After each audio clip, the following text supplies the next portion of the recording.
दी एस्केपर के एपिसोड 27 के साथ हाजिर हो। तो लास्ट एपिसोड के एंड पे हमारे जुंजी को पता चलता है कि उसके क्रेडिट को किसी ने चोरी कर लिया है, जो कि सीटू जेंटियान का बेटा है। सीटू जेन ने यहाँ पर उसके क्रेडिट को चोरी किया और वो कोल्ड एप्पल बन गया। तो हमारा जुंजी मोटू की बात सुनने के बाद उसे कहता है कि मुझे ये बताओ कि इन दोनों की स्ट्रेंथ क्या होगी। तो मोटू उसे कहता है मास्टर सीटू जेंटियान इस वक्त मैरो वाशिंग राम में है, जबकि उनका बेटा जो है वो अपनी स्पिरिचुअल राम की पीक पर हो सकता है। हमारा जुंजी उसकी बात सुनने के बाद गुस्से के साथ आगे बढ़ जाता है और कहता है कि मैं इन दोनों कमीनों को आज मार डालूंगा। दोनों बाप बेटा की हिम्मत कैसे हुई यहाँ पर मेरे पास से मेरा क्रेडिट लेने की। उन्हें क्या लगता है कि वो ली फेंग को मारने का क्रेडिट लेकर तो जैन को कोल्ड एप्पल बना सकते हैं? ऐसा बिल्कुल भी नहीं होगा। तो मोटू अभी भी उसे कह रहा होता है कि ब्रदर रुक जाओ प्लीज, ऐसा मत करो। साथ ही वो सोच रहा होता है लगता है क्या मुझे यहाँ पर इसके लिए जो पेपर मनी बचा कर रखे थे वो वाकई में जलाने पड़ेंगे, क्योंकि अगर ये सीटू जेंटियान से पंगा लेगा फिर तो ये मरेगा। सीन में सीटू हाल का दिखाया जाता है जहाँ पर एल्डर सीटू अपनी कुर्सी पर बैठे होते हैं। अपने बेटे से कहते हैं लड़के तुम्हें बहुत बधाई हो कि तुम्हें कोल्ड एप्पल बन गए, जबकि उनका बेटा उनसे कहता है फादर ये सब कुछ आपकी वजह से पॉसिबल हो पाया, अगर आप ये सब कुछ नहीं करते तो मैं यहाँ पर कोल्ड एप्पल नहीं बन पाता। मास्टर सीटू से कहते हैं कोल्ड एप्पल बनने के बाद तुम्हें बहुत सारे रिसोर्सेज मिलेंगे, मुझे लगता है कि तुम बहुत ही जल्दी मैरो वाशिंग राम में पहुंच जाओगे। तो बेटा उसे कहता है कि फादर आपका बहुत बहुत शुक्रिया, ये सारे अरेंजमेंट्स आप ही के हैं। फिर साथ ही वो अपने फादर से कहता है फादर लेकिन अगर वो लड़का कहीं से वापस चला आता है और वापस आने के बाद हमारे राज को एक्सपोज कर देता है तो फिर क्या होगा? मास्टर से कहते हैं तुम्हें परेशान होने की जरूरत नहीं है, मैंने उस लड़के को वेंजिन पीक के ऊपर भेजा था। वेंजिन पीक के ऊपर जाने के बाद से कोई भी वापस नहीं आता और वो लड़का अब तक या तो मर चुका होगा या फिर मास्टर का फ्यूजन कहते चढ़ चुका होगा। इसी के साथ ही एक लड़का बाहर से भागता हुआ अंदर आता है और उसे कहता है कि मास्टर सीटू एक बुरी खबर है, मास्टर सीटू जुंची वापस आ चुका है, अभी तक मरा नहीं है। ये बात सुनने के बाद दोनों बाप बेटा काफी ज्यादा हैरान हो जाते हैं। तो सीटू जेन अपने फादर से कहता है फादर मुझे बहुत ज्यादा डर लग रहा है, अब क्या करेंगे?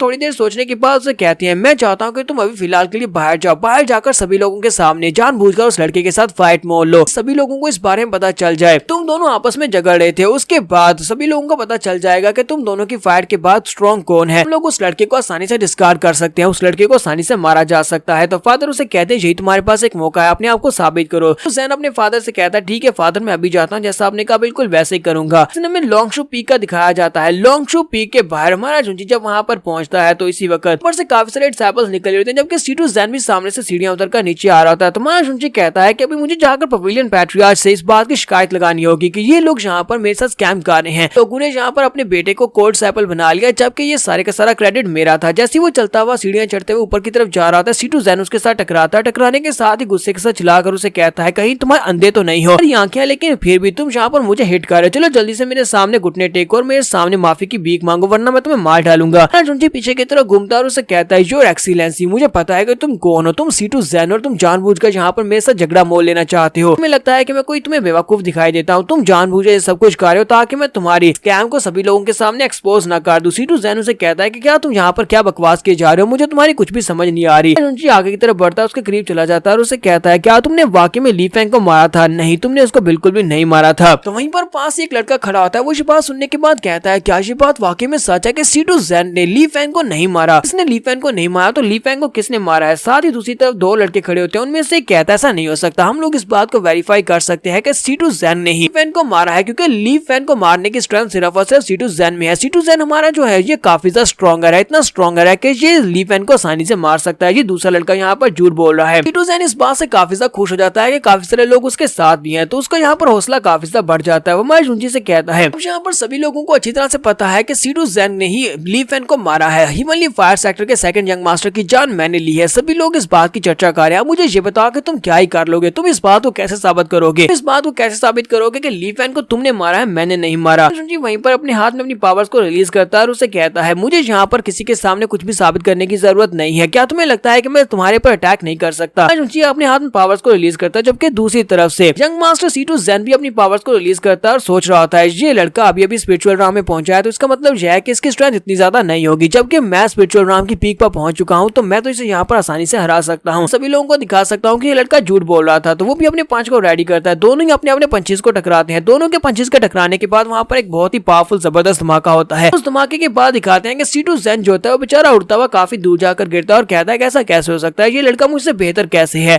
उसी फायर के अंदर से जंप करते हुए उसके पीछे निकलता है और उसे कहता है कि तुम्हें क्या लगता है कि तुम स्पिरिट राम की पीक पार हो तो तुम मुझसे ज्यादा बेहतर हो।